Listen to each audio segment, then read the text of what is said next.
Okay, I do believe we have everybody here live. Welcome once again. We are missing one person. We're going to try and add the fourth person in here. Let's see. Try one more attempt here. But good morning, everybody. We do have our esteemed judges, and the prize himself is all here. That's the prize pig. The prize pig is here and ready to go. We have Justin Clark, who is one of our judges, longtime moderator on No Limits Exchange, longtime No Limits user, and the co-creator of our template. Welcome, Justin. Hello. We also have with us Christian, also known as Jet Pulse, last year's winner of this contest. Welcome, Christian. Hi, everyone. And we have Mike, who's going to be your prize, the Mike over. In fact, we will actually be flying him out. He'll be sleeping on your couch for a week as he puts together your final package on that one. And we're still trying to get Bill in here, also known as BB Speed. Call failed. We were all like sitting here. Tom is like, guys, be quiet for the beginning, and then we're all trying to be quiet, and then he's like, so everyone's here, right? And then Bill isn't here, and we're just like, but Bill's not here. Shh, quiet. So we are all good here. We'll go ahead, and while we're waiting for Bill to arrive, and we'll try and work on that in the background, we'll start off with a quick little discussion with Justin and I. We're going to show what we came up with and why we did what we did to create the template. So let me go ahead and exit from this cool view. Well, I'll do one more lap around here of watching the coaster. So we're currently flying around with Manic, Jet Pulse's creation from last year's contest. Quite the amazing creation indeed. That did a great use of the terrain and the narrow space. Really came in with a plan, executed it perfectly, and made a fun, exciting little launched coaster there. Oh, I forgot to color the trains. It's all right. Oh, well, I mean... they weren't supposed to be white. Oh, well. Yeah, that's one of the things that when you don't have a lot of time, you forget to do certain details like that. So, all right, let's go ahead and get over to Fly View here. There we go. So this is the template as we ended up with for the big contest. As you can see, the rules are a refresher for everybody. You had to stay completely within the blue boundaries. You had to also make sure your coaster went around the back side of each of the towers marked with a red ring. Now, ideally, you're supposed to go around and include them inside of your layout, but as long as you made it to the back side of each tower, we went ahead and counted it. And then in addition to that, we had these pathways that you could not build on. We had the bridge you could not build on, and you could not put support footers in the water. So tell me a little bit, Justin, tell me how you got started on this template, what your inspiration was, and how it went from there. Well, see, I was like, why would I need to make a whole new set of land when I can just use the same land? No, not really. So basically, like, I wanted to sort of immortalize Manic for having won. I thought it would be neat to, like, build a park off of it and sort of expand that universe, I guess. But really, like, the landscape around it, too, was pretty nice. And so I edited it heavily, and I knew, like, okay, if anyone had caught on early, like, this would be bad, you know, because they could start hammering out ideas like Code or somebody. So I decided I'd, like, really alter it as heavily as possible. I got some paths in there. I'm terrible at, like, building parks, so this was, like, pretty new for me in general. And then I guess you, Tom, like, I originally had this circular coaster idea, kind of like Avalanche / Hellcat, where the coaster sort of encircles a park in this like multi-lapped like circuit experience. But you wanted to open up the template a lot more, feature more rides and stuff. And so it really just grew and grew. I mean, this template like doubled in size by the time we were done. Yeah, we went through a lot of iterations in there and I did like the original direction Justin was going with the original park and kind of making it circular. As it grew further, then the islands appeared here, giving more waterfront space to go around and add more space on this side, add more space on this side. And we spent a lot of time really just kind of giving, and this time, rather than a really compact space, we gave a bigger space to build. But it was deceptively bigger because we were also requiring a bigger coaster in the way that we asked everybody to have 3 trains running, and you had to have at least 20 riders per train, which kept everybody from doing a compact little Eurofighter style ride. So you had to use bigger curves, bigger drops, which made the amount of space available shrink considerably. And and the other challenges was just dealing with all of the obstacles that you had to navigate. Since you had to go around both towers, the backside, you had to go across the minefield here, and you had to figure out a way that you're going to pass through there on the fly. So it was kind of a bigger template that was also still compact, and yet it still gave you a ton of options. And the ton of options really showed in the variety of what we got from all the entries. Exactly, and I think the variety of options too was in itself the challenge, which I think I was afraid of at first. I was afraid that would not be a challenge, but it was almost, people were almost overwhelmed when they opened. They're like, where do I put the station? Where do I put the lift, the launches? There were tons of options, and very few rides used all of them, and that's fine. You didn't have to go under the bridge, or you didn't have to use the waterfront. So it's more of just like figuring out what to do from the get-go and just like really sticking with that vision the entire way through. Absolutely, tons of options. And I was monitoring a number of the live feeds as everybody was going, and right at the beginning, exactly as I was hoping, people were grumbling and complaining and just stressing over where are they going to put the station in the transfer track, and they had a hard time figuring that out and where to get started, which is exactly what we wanted to do with everybody. So it looks like we may have Bill, who may have joined the conversation. Bill, you're here?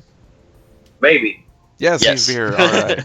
Welcome. Congrats. What's going on, guys? And the other judge of our contest, Bill, also known as BB Speed, who's been a long-time moderator as well, and of No Limits Exchange and Coaster Sims.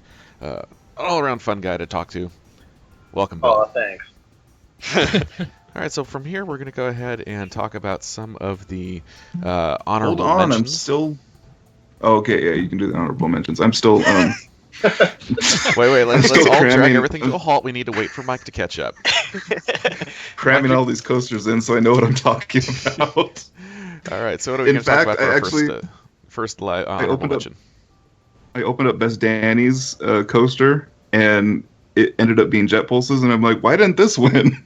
It's Jet Pulses from last year.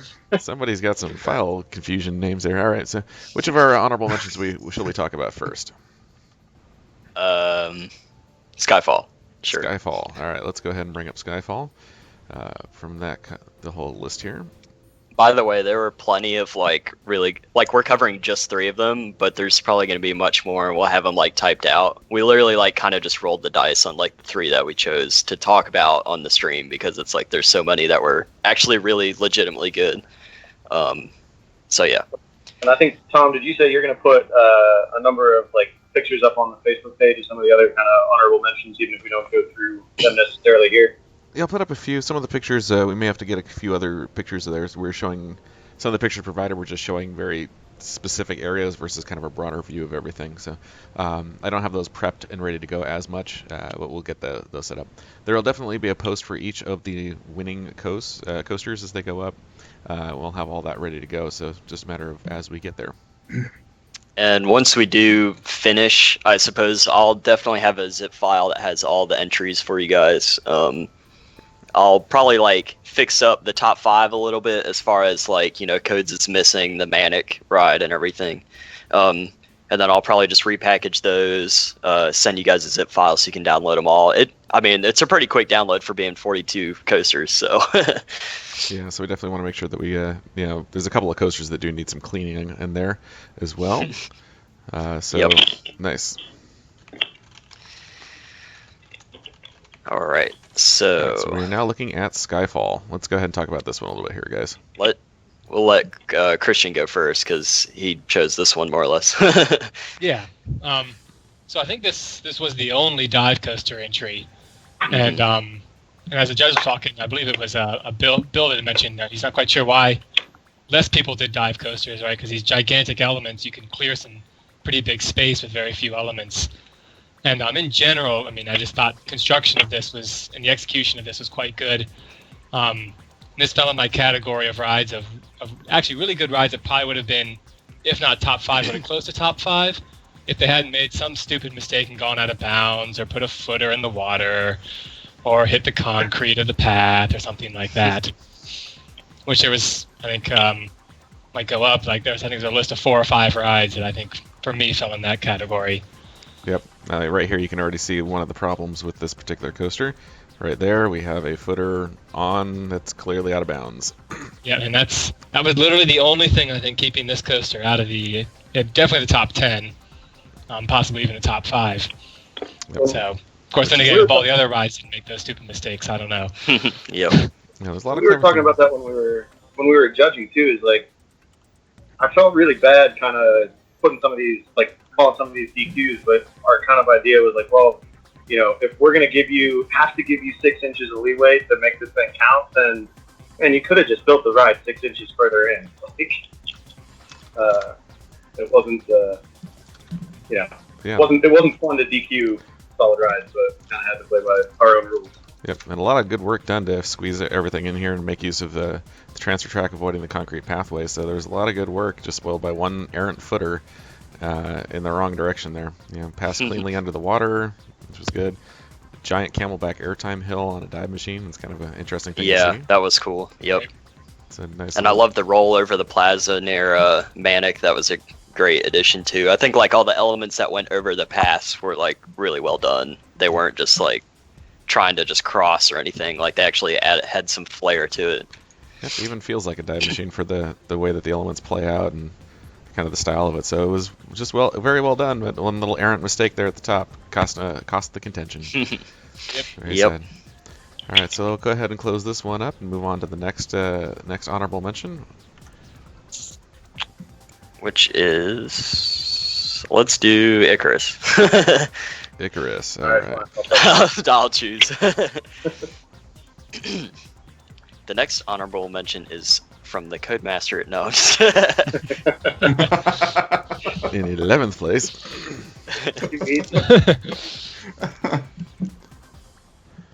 Let's load this up here. So this one is interesting because of the drop spine all over the entire track. I don't know how to feel about it. Is it like a style choice? Is it just an error? Nobody knows.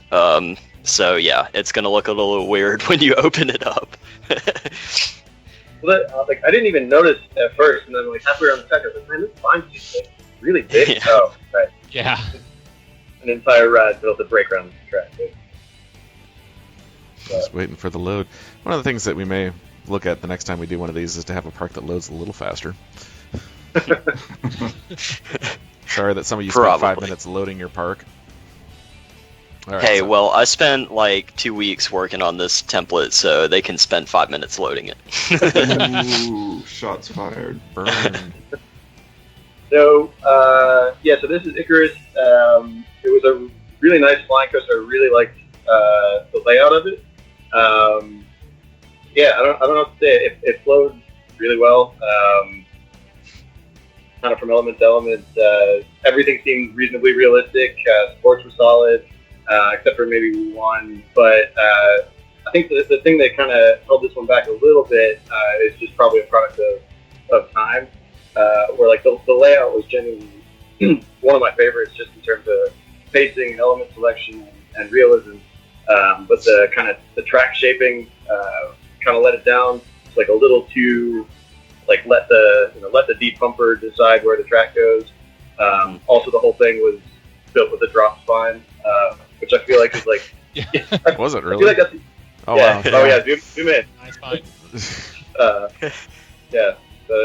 But I don't know. Interesting. I don't know if you want to zoom in at all. It was good. Check out It had a the lot of park. like interaction and stuff, which made it great. Like, it went under the bridge and it had like a nice roll over the waterfront and everything. Like, so it's kind of cool to like take use of the template like that. And the lift was in an interesting position. I hadn't seen one that had crossed like the template like over the water. It was kind of ambitious to place it directly over the river. Kind of. Absolutely. And I also like That's an interesting set of supports there. right. Some of the supports were a little bit floppy, but I liked also kind of the effort made. I liked it when people made an effort to kind of hide the uglier bits of the roller coaster. So like when I like the brake run and the transfer hardware all hidden back behind the Ferris wheels, so they're kind of like not obstructing the views of ruining the views of the rest of the park. Now, did anything disqualify this one, or is it just one that just didn't quite hold up to the No, rest? this was just one that kind of we liked, but didn't crack the top 5 for a number of reasons. But Gotcha. Yep. All right, well, there goes that one. Let's take a look at another coaster here. The final honorable mention, at least for here, is Encounter, which is awesome, but we had to disqualify it. this was hurt. Yeah. There it is. I like this one a lot. Let's see. Oh, Manic is unfrozen. Oh well. Yeah, we noticed that a few times. Froze Manic. Yep. Did anybody just try to first copy package the I one opened. coaster and put it in as theirs? Just two Manics right next to one another. The first package I opened, I didn't even recognize Manic. It wasn't until I started going around. I think I opened up one that was Manic was frozen. I was like, wait a minute, I recognize this.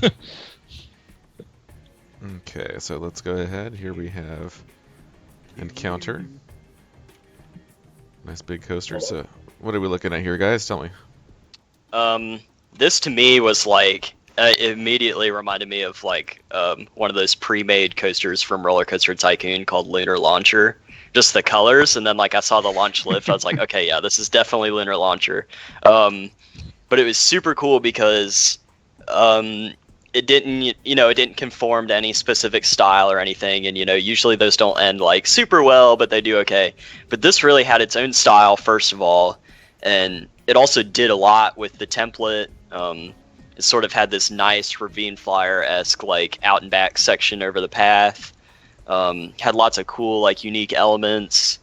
I love like the ending helix, which ended up disqualifying it. Yeah. But and also too, if you get the timing right, so if you dispatch as fast as you can, like right when the train clears the mid course, they'll actually duel on that one section. They'll have a nice flyby. So I don't know if he planned that or not, but if he did, like that's really impressive for 5 hours. So Yeah, I see what But, DQ'd him here. right, Some supports in yeah. the water. This was. Yep. Can we look at the support bridge that he built first, though? Like this is right in frame right now is right. It's like yeah, this guy went through all the effort, not all the effort, but like clearly knew that the water thing was a rule, and he built this bridge for those two out and back airtown hills, and then just like totally bailed on the left helix and built 3 or 4 supports right down in the water. yeah. You're like, no, so close. It's looking so good. And then- Prefabs nonetheless. So Right, which is, I mean, unavoidable. You have to use prefabs in this kind of a competition. yeah. sure. So that yep, that's just a pity. That's just kind of a badly placed. It could have Silly been. mistake. Yep. Yeah. Yeah, you know what? I don't care about the winner. I think I'm gonna do this one instead. This one is really cool. I mean, It's like, really I cool. really Awesome, yeah. it wasn't disqualified because I would really put it up there. I mean, it was Yeah. Right. fantastic. For me, this would have probably cracked like my personal top 5, probably my personal top 2, had it not been disqualified. So Yeah, and moving this helix further up to the left, so it kind of stacks over this turn, totally would have made it work. There was room to get it I in think there. I think even if he had just had supports that kind of just leaned out a bit like Cheetah Hunt, I'm sure that's what he was going for, and he just threw down supports and probably forgot about it. So, yeah, All right. sucks. That is too bad. Well, we're going to get everything posted later today with everything that we're going to have for across all of the various coasters. Let's go ahead and close this one up. And what we're going to do now is we're going to reveal the 5th placed coaster. So let's go down here. I've got the 5th place ready to go. We'll wait to reveal exactly who has 5th place as we wait for it to load up here. The agonizingly slow load time. So that's okay. We'll have something. Well, actually, I do kind of like the idea of building further onto this template as we keep going, as the park keeps getting developed. But it may be that we send out a park that doesn't have the rest of the obstacles in there, and we could just import the coaster into the finished park and just keep building Power Park. So we'll get this. Isn't it the loaded. flat rides that are really slowing it down? To some extent. Yeah. It sounded like shade being thrown there for a second. All right, 5th place goes to roll. Voltage. When it loads. I think your broadcast is a couple seconds ahead of the actual stream. Oh, yeah, I forget it, yeah. click the Yeah. splash screen. There it is. Yep, our audio is going to be ahead of the video, so we're going to go ahead and fly around here. We have Voltage in 5th place. Why don't you guys go ahead and tell us what you liked about this one? Go ahead, Jet all right. Pulse. This is your favorite, Yeah. or kind of. Yeah, yeah. No, well, this was I had this higher up than 5 in my personal list, but ultimately one of the things I was looking for at Lies Coasters is the execution and the technical, the actual, out of words, but really how well technically the rides were constructed and designed in No Limits, and this is one of those rides that track I basically couldn't find any problems with technically. I did like the order of elements and such. And I did like the fact that it made use of both the hillside as well as the islands in a really great manner. So those are kind of some of the big things that made it rise to the top of my list, personally. Yeah, I would say, I really loved the first half, especially how it used the terrain. I thought it was really cool to, sort of skirt along the cliffside and then roll back over and under. The second half for me was just not doing it because I essentially just saw it as 2 corkscrews and then a bunch of turns to the station. It was pretty well done given the speed that he had. He definitely made it work, and I think this is much more of a Manta, San Diego kind of attraction as far as it's not as intense, especially near the back half. So I think it does good in that sense, but it just wasn't really substantial enough to put it in top 3 or first place or anything. Yeah. Well, yeah, the second half really lets it down the first half. That was kind of a theme throughout the competition, though. It's rides that started out really great, and then you could tell that someone looked at the clock and was like, "Oh crud, I gotta get this thing done in an hour." And then there are a lot of second halves that are kind of slower, meandering, or the track technique falls off a cliff. But yeah, I thought this one did a really good job of feeling like a Mac. But I kind of felt like it started off, like your Helix or your Blue Fire, and ended the most, the slowest part of a ride like Manta. Kind of meandering back to I need to make it to the brakes. All right, there. But I love that twisting hill kind of right along the top of the ridge. I really like when rides were able to, kind of use that ridge and make it feel big rather than, kind of ignoring it or building over it. And that, that kind of S-bend on top and the dive down, I think really helped to accentuate that and made kind of for a cool first half. Right. Very nice. Anything else? That's kind of it for me. I don't think I got anything else. Tom, we're gonna let your camera script finish, or jump to the next one. It did look very nice. Oh, I think we're gonna write it now. That's right. Okay. So you guys can probably kind of see how it slows down near the back half. I did actually really like the shaping in the end, even though it is a bit S-curvy. I like how he varied it up with some flat moments. The little part right before the break kind of hits a flat spot and then dips over, and the supports are kind of cool. We'll see it in a second. We'll see it. Clipped out of the station, but I also really like the shape of his first turn. Right. Just absolutely nailed the shaping as far as I'm concerned. Yeah, I feel like, for this ride, it was really just it fell into a lot of the pitfalls that a lot of rides fell into, but the technical execution kind of brought it up to the point where it actually, obviously, just barely made the top 5 list. Mm-hmm. Yeah. I definitely liked that dive right there. That was very cool. That was probably my favorite part just because it fit the land. It was the right element to use, I guess. So. Very cool. All right, so that is Voltage. We're just about to. Let's see how we get through the rest of the ride here. There. Pretty much. Once you hit the corkscrews, after that.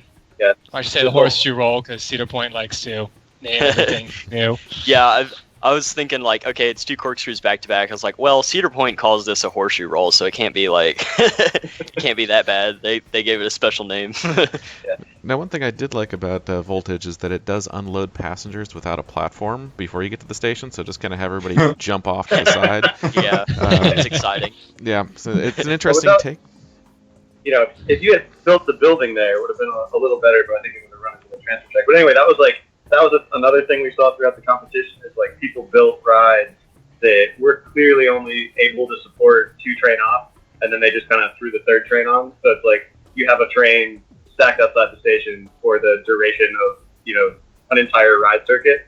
And so even though that one unloads outside of the station into space, I actually do, at least hypothetically or theoretically, like the idea of having an unload station there is sort of like your band-aid to your train count problems.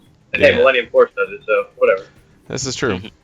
All right, guys, so we'll go ahead and open up our 4th place package here and see what we have. Waiting for the loading to happen. I guess I better open it too. Yeah, if you want to get your own notes for that one. See, so we totally didn't forget who was in 4th place, and let's see. Yeah, 4th place was Cobalt. good. Everybody was universal in their choice of their 4th place coaster. Yeah. So this is good. So we'll go ahead and wait for it to be revealed. Remember, Tom, to count to like 10 after yours finishes loading before you say it out loud. Yep, I'll go ahead and announce it when it does get there, because mine will be broadcast live with the video, and the winner is Cobalt. 4th place is Cobalt. So Yes. we are going to go ahead and do our fly around with Cobalt and go from there. All right, gentlemen, go ahead and tell me what you liked about Cobalt. It's kind of except similar. The 4 supports that were missing. Yeah. Okay. So yeah, it was missing some supports on the launch, like leading up to the first inversion. That's yeah. We just kind of like set that aside. It did. I would say it hurt it a good bit. Yeah. But we thought the ride itself was good enough that it should remain in the top 5. I think this is a lot like Voltage, in my opinion, but it executes it better as far as like maintaining the pace. And I think really that comes down to Cobalt had a second launch, whereas Voltage didn't, and Voltage really ran out of steam. But this integrates itself very neatly into the template. I love how it does like a roll and then into the second launch that covers the plaza. Like the 2 launches are at very cool moments where people can look at it. And it just contours the template nicely. I thought it was a very good entry. Yeah, I can definitely second almost everything there that was said. That, I mean, it had all the exact same strengths as Voltage. It was well executed. But then also, pacing-wise, for the second half, went a lot better. I was one of the people who was looking for, how well you really utilize all the parts of the template. So, you got some action out over on the islands, as well as the utilization of those cliff sides up on the opposite side. And Cobalt was one of those rides that definitely got both of those in there. Yeah, I'm almost certain this ride was built with carbon steel instead of steel. Because it's so light. It doesn't have to be supported so much. Yeah, I mean, I don't really have a lot to add to that. You guys kind of covered it already, but like I said, very similar to Voltage, just a little bit better executed, carried the speed a little bit better, I thought. I liked the roll into the launch, and then the kind of typical Mac roll right near the end of the ride as well. All right, yeah. We'll go for also a did ride like here. the waterfront launch. It's like I don't know. It's just kind of that cruising right along the waterfront. It seemed like an idea a lot of people didn't take too much advantage of. Like we saw it a few times, but I saw a lot of people struggling on the waterfront, and it always seemed so clear to me, like, oh, we could just go straight across it. Like I never saw the waterfront as a place where you'd like build the majority of your coaster. I saw it as something that you'd like do some S turns, do like some straight hills, like kind of speedy, quick. like low profile stuff, and then you leave like your major elements on either side. And some people were like, hell, I'm gonna build this whole coaster out on the waterfront. I'm like, all right, good luck. I mean, watching those supports try and twist around, I mean, it was tough. So yeah, some people built themselves into a corner trying to attempt that. Yeah. But that was the fun. There was tons and tons of options, so it had a lot of people Yeah. came up with different ideas how they were going to deal with it, and then later regretted those ideas and much swearing and gnashing of teeth, and it was a good time to watch everybody struggle through that, which is really the whole point, is to watch everybody, trying to figure out how to watch deal everyone with it, have a bad time. but in the process have a good time, which is half the fun of the competition. So that is, of course, Cobalt, which is our 4th place winner. We'll go ahead and close that park up. And get ready to load our I love the 3rd roll at place. the end too. That was just kind of like, oh, it was a nice surprise. Like I didn't see it coming. Right. Right. Well, it's kind of like a little bit of like first and second half. I don't know, like continuity, where the first half of the ride ends with a decent sized roll into a launch, and then the ride ends with a roll into the break. Wow, that's deep. I know, right? into some ride design theory here. Ride Design Philosophy 101 with Bill. Yeah, we need to get Jeremy Thompson back and talking on this. Oh yeah. There you go. And let's see who our 3rd place winner is. Centurion. No, that's 11th place. Come on, Mike, you know that. And 3rd place goes to Hydra by Coaster Mac 305. Yay. I want to know if anyone that has won yet is actually participating in the chat. I don't think they are. But anyway, still cool. So this is Hydra. This is like a kind of Curse Flower Infinity type coaster. Very much influenced by Hernan, which I'm probably butchering a lot of those, but I speak a little bit. Maybe one of them was right. But anyway, one of the better built ones in terms of track construction. Really felt like like a real ride. Really took advantage of the whole map, lots of interaction all around with the terrain. Supports were generally well done. Yeah. I think I liked there were a lot of really big builds in this competition because the land was so there's so much open space, and I think a lot of people went so crazy with that, and those are fun. I think that's also kind of in the spirit of the contest, but this was the first huge coaster that seemed to rein itself in, like kind of know, okay, let me put my lift hill behind the Ferris wheel, kind of get it out of the way. Aside from like the first hill and then the sort of weird Karnan non-inverting flip thing in the air that's like 50 feet off the ground. But once it dives into those S curves, like on the riverfront, it's super cool. And you could see a lot of Karnan shaping in there, which I thought was really nice for, again, at like a 5-hour entry. I wasn't expecting like that much detail. And then basically it just kept the back half nice and tucked behind everything. I mean, it was really cool. Lots of custom supports too. Yep. Yes. I love that 0G kind of right over the path in front of the Ferris wheel. And that those S's down by the water. I mean, you'll see it when we ride it, but in terms of like one or two elements that just really stuck out in the whole competition, like you wouldn't expect it to be a couple little S bends, but for me, they felt really great. They're on this like constant slight negative slope. It's like always picked up a little bit of speed. Really well shaped, right along the water with really solid custom supports too. Did a really nice job on this. Yeah, in terms of actual like park design, it's very exciting. It's not one of those designs that's just kind of hidden away. It's right there in your face, and it interacts really well. Mm-hmm. Yeah, and I'll admit, this little weird, non-inverting loop element that's really freaking high off the ground.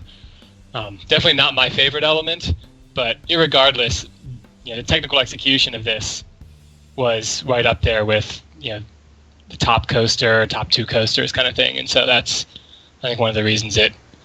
I was definitely fine with it being this high up in the rankings here. Mm-hmm. Yeah.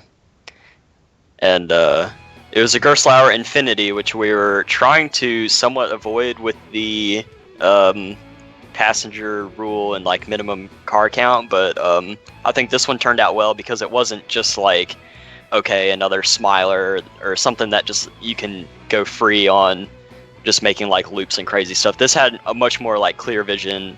I don't know, it was more like stylish, I guess, than somebody just trying to make some weird compact thing and they're like, oh, I'll just choose Gerstlauer because why not? Like, this had a coaster. Yeah, this had like a very clear intent to me, and is very much inspired by Karnan, so I thought it was cool.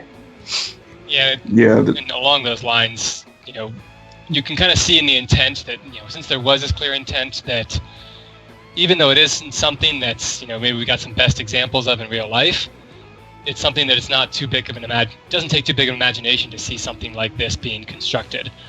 Right. Here's my favorite part.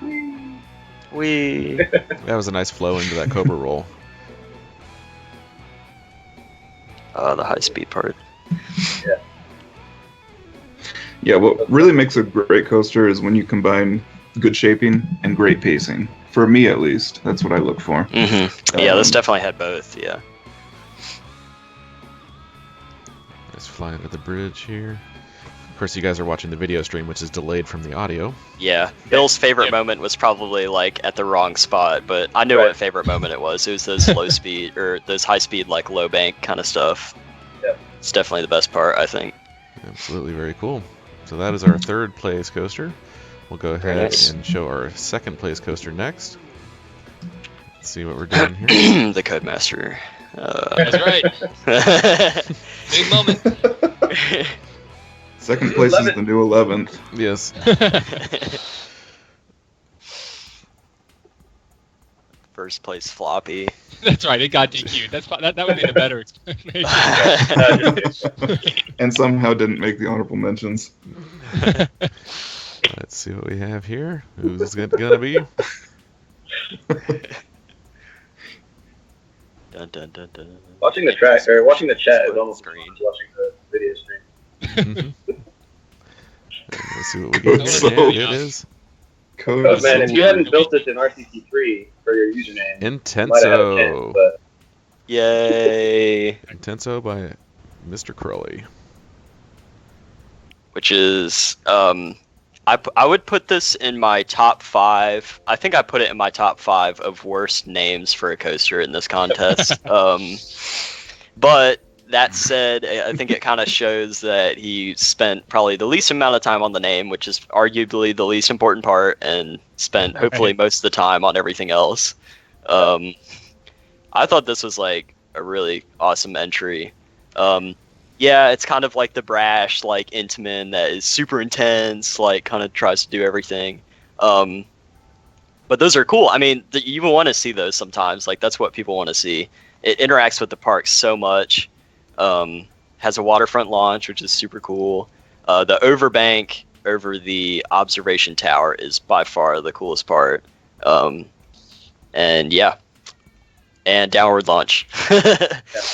I was gonna say, we had some conversation about that, but towards the end of the ride, there's a downward launch. Like after the mid-course, there's a downward launch, which we were like, all right, practically this would be a pain to make work in real life. But I really thought it worked in the ride. For how much of the ride was already so high energy. That in your face intimate that we were talking about. To have a mid-course to run 3 trains. It seemed like a really great way to just immediately get the intensity back up to where he wanted it to be. I liked it. I thought it worked. Yeah, I thought there were definitely some points or some spots in the ride that were very, almost uniquely Intamin.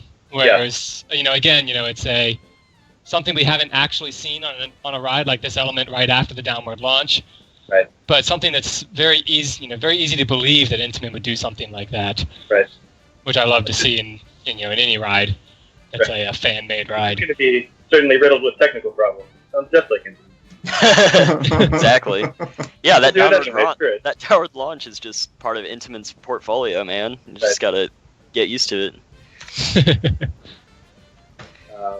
There were I did think there were a couple of the supports here that looked like a little bit questionable, but over the water. I think what kind of held it up for me though is just it is this big brash Intamin, but the track shaping and kind of thought put into the design made it or the execution of that I think kind of saved it and jumped it up in the rankings a little bit. Yeah, I think that like weird triangle thing that's like extending off of that upper element and like touches the corkscrew, I think is like, I guess it works. It's sort of, at least it has a support. I think that was kind of like, oh geez, I need a support on this. We'll just kind of take this and like just kind of connect it right there. Okay, that'll work.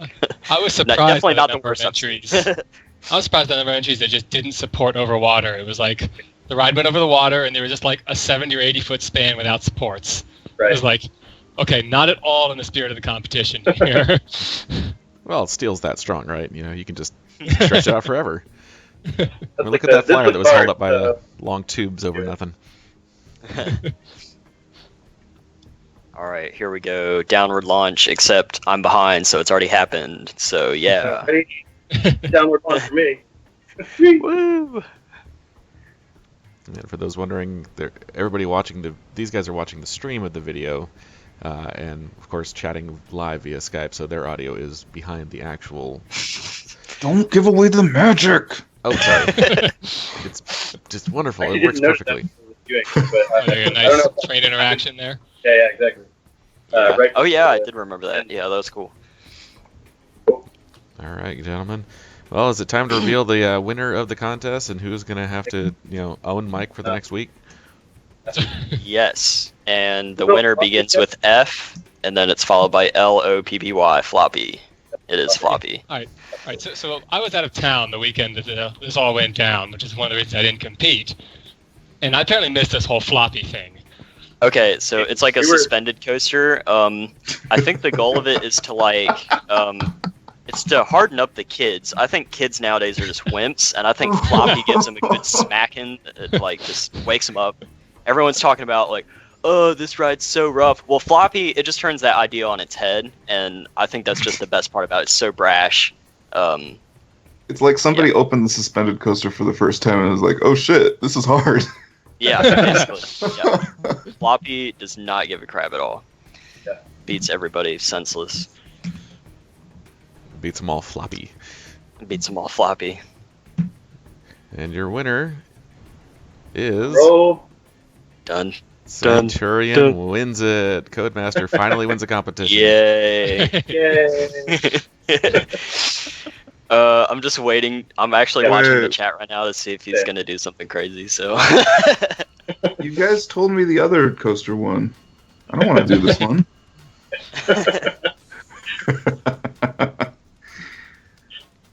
So, Centurion is pretty awesome. It was actually a unanimous win, which makes it very easy for us, which means we don't have to bicker about anything. So that was nice. Yep. Let's see. Basically, I think this ride just sort of like, it fits very naturally in the park. Like if you remove the template boundary, it wouldn't look like it was like constrained to some like boundary limit. It does a lot of like cool stuff. It's a fairly predictable layout, but at the same time, given that it's a contest, it was almost nice to see that someone could make that work for them. Yeah, that's right. And I had this in my my written comments. It was actually, I was rather impressed that you was able to make a predictable layout in this template. I mean, this is the only ride that you didn't go, this definitely would have been the best way for this coaster to go, but there's, a drop tower right there. So obviously they slid it around. Right. And this one went like, well, actually, like almost every direction this coaster went, like it felt like the natural way to go. Yeah, no, I totally agree. I was really impressed with how much this felt like a B&M. Like if you're gonna pick a style to hand build, I don't know. I don't think that B&M invert is a particularly easy one to pull off convincingly. And from the even what we're looking at now, or what I'm looking at now, that diving kind of roll on the first drop that has that kind of Osiris like still kind of bearing to the right thing going on. I thought it it all felt like a B&M, like something they would do. And one of the moments that kind of stuck out for me was I had this kind of in my comments as well, but the after the Cobra roll, there's like this kind of flat turn, low to the ground that, well, actually, in this case, goes through the ground, but, on invert, the one that sticks out in my head is Pyrenees. Has one of those. Yeah. Like it comes off the 0G and then does like a real low to the ground bank turn up into the Cobra roll. Always love that element, and so to kind of see something like that in this, even taken to like a little bit of the next level where it's in a tunnel, so in real life there'd be tons of noise and wind noise, and then you pop out of it straight into a flat spin. Really, really like that. So Yeah. nice work, Code. And I like I in think- the chat that Code thinks he's free of the 11th place thing. Yeah, not so you're much. not. No. Not until you do roundup and actually get into the top 10. Yeah. Not until you earn yourself a loopy or whatever the prize is for roundup 150. Corky. Corky, He or wins. whatever it happens to be. He wins first place twice. Does that count as 11 still? 1 and 1? Yeah, if he gets first place next time, then that means he's still gonna be 11th place after that. So it's You just can't shake the continuation curse cycle. of 11, that's for sure. Yeah, it's already happened. It's been branded on him at this point. And of course, given that, remember who's going to be, redoing the whole scene and doing the mic over. And just imagine the number of 11s that'll be everywhere throughout the finished product. Yeah, this coaster's pretty. I don't know what I'm gonna do with it. Yeah, I don't know what you can do either, man. Thanks for the language there, Mike. Live broadcast and all. Can always count on Mike. Hey, Yeah. see, I'm trying to rein myself back here pretty hard, and then here comes Mike, just Just throwing down. all hopes of having a nice, clean podcast, and it just goes away. I'm called the prize pig for a reason. Now, actually, that turn that's already well past happened, but the one in between the 0G and the Cobra roll, it kind of has you on your side a little bit. It was kind of an awkward shape just for that one spot. And me, I never hand build, so this is completely alien to me. But I went in there and I added a couple roll nodes and I fixed it really quickly, and it drastically improved that shaping for just that part. So that would really be my only nitpick. And then at the very end here, which you're probably watching right now, he tries to go over this path. And I looked at it. I remember watching him building it on stream. I'm like, Code, that's kind of close. And he's like, no, it's fine. So anyway, I opened it up later and I look at the clearance envelope, and yeah, you could probably hit it with your head if you're just walking, not even with your arms up. It was pretty low. I think you could build one of those little tunnels to try and cap it off there, but yeah, it's kind of close for comfort, but we'll give it to him. Code was definitely scraping the terrain and mowing the grass with that clearance envelope in a couple of areas. Yeah. It's a little too close for comfort in many different spots. You could brush it. It was, yeah, very close. And also, what's up with that? What's up with this garbage right here? Actually, you guys will see on the stream. But, I mean, this thing just looks so horrible and hideous. Just look at this. Look at all the striations here. It doesn't even line up cleanly over here. I mean, this is a half an hour of absolute wasted time and effort. This did not pay off one bit. In fact, I'm surprised you guys gave it any kind of a good rating, given this kind of garbage going on here. I don't know it's what. Art Deco, all right. It's art. It's bad. buckling It's under just, the pressure. It's about to break. Yeah, it's gonna collapse and everything. They just welded it together. It's just horrible, but whatever. But there we are. Yeah. We Sometimes we just kind of choose a winner just to not make him feel bad, Right. We'll give him this one because there's no. Well, Mike does. He's going to be redoing the park, of course, making the coaster good. But there's no physical prize this time, like a nice loopy or quirky. So, but you will have Mike. So. He's going to be coming on over again, sleeping on your couch for a week. Expect your coaster to be finished next year at the earliest. Exactly. It may take a little while. This is gonna happen before Skirts then. Yes. Absolutely. Well, he's just gonna dress it up with some trees and an environment and just call it a day. So there you go. And then set it at night with no lighting and call it give it a nice there you scourge. go. So there we are. That was our 5 hours of power contest. Hope everybody had fun participating. We had fun watching everybody put things together and going through the entries, developing the contest template. We are thinking and brainstorming of ideas for the next one of these that we are going to do, because we certainly would like to keep this going.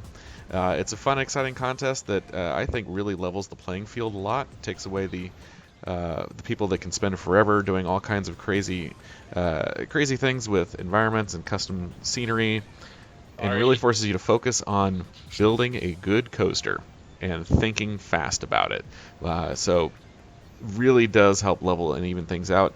The added stress of the pressure and the template and the mystery of what are you going to have to do, it certainly adds a lot of fun, and people come up with really crazy, insane, unique rides out of it that we wouldn't see otherwise. So we will be doing more of these, and we'll get another one of these going at some point.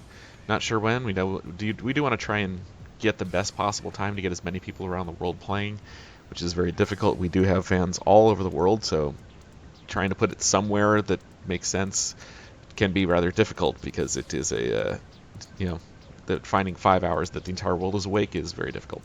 That said, thank you everybody for joining our live broadcast and participating in our 5 Hours of Power contest.